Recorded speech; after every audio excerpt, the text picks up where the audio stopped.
NeoFan18 presents Derek Saves the Day. Derek is a kind diesel engine who loves to pull big strings. However, he can break down from time to time, causing him to go to the works occasionally.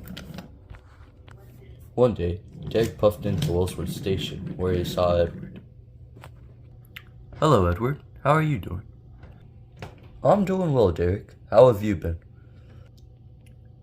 "Oh, I've been well lately." "That's great to hear, Derek. Well, I'll see you later. I gotta get going with my passenger train." And with that, Edward set off. And with that, Derek left Willsworth Station.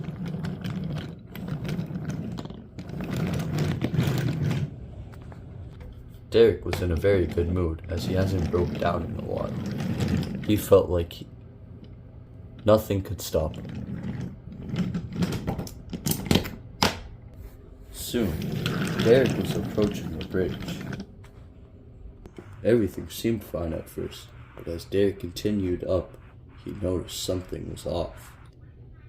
Derek couldn't gain any momentum, and his engine was failing on him. He tried with all his strength, but at last he gave up.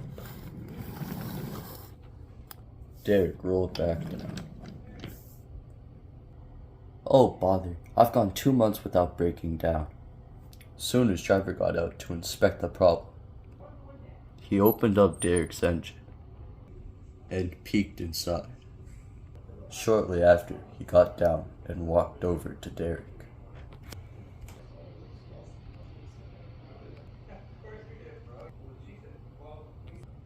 "Well, I'm sorry to say this, Derek, but your engine broke down. I'm gonna call for help, but we might be here for a while." "Okay, driver." Derek waited for an hour when finally an engine came. That engine was Edward. "Hey, hello, Derek. I've come to help." "Thank you, Edward. I appreciate it." And with that, Edward took Derek to the works. Soon they approached the works, and Edward shunted Derek into a siding. "You did well today, Derek," said Edward. "Now get some rest." "All right, Kevin, let's get to work," said Victor. The workmen worked on Derek for many hours, and his repairs were going very quickly. Soon night fell, and the workmen left the works. Derek was just about to fall asleep when, until Bertie raced into the works. "Derek, I have some very important information," said Bertie. Out stepped Derek's driver. "Hello, Derek. Sorry for the short notice, but we need to get going. It's an emergency."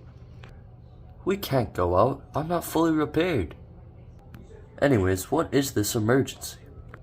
"Percy's dangling off a cliff right now because he decided to take a scenic route." Derek chuckled. "Well, I'd love to help, sir, but I don't know if I'm ready." Well, what do you think, Victor? Is he safe to go out?" "I'm not too sure. I mean, most of his repairs are done, but we don't want to re-aggravate anything. But at the same time, Derek's the only engine that can go." Victor then thought, "You know what? As long as you guys are careful, go." "Phew, thank you, Victor. Come on, Derek, we don't have a second to waste." Derek's driver soon hopped in, and with that, Derek was off. Derek soon arrived at the scene. "Hey, Percy, I've come to help," shouted Derek. "Thank you, Derek. I appreciate it. Now get me down." Percy was very close to falling off the edge. "Whoa!" With no time to spare, Derek quickly coupled up to the caboose. "All right, here goes nothing." Derek tugged with all of his might, and finally, he got Percy down.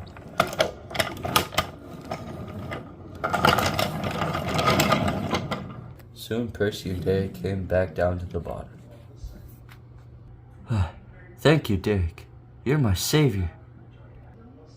"No problem, Percy. Anything to help a fellow engine." The next day, Sir Topham Hatt approached Derek. Oh, hello, sir. How are you doing?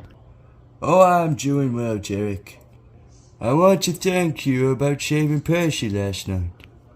That was very brave of you considering your engine wasn't fully complete. Oh, thank you, sir. It was no problem at all. Well, I'm glad to hear you were willing to help. Anyways, I have to go finish some work. You rest up now, Derek. I'll see you later. Goodbye, sir, said Derek. And with that, Derek fell asleep, feeling very proud of himself.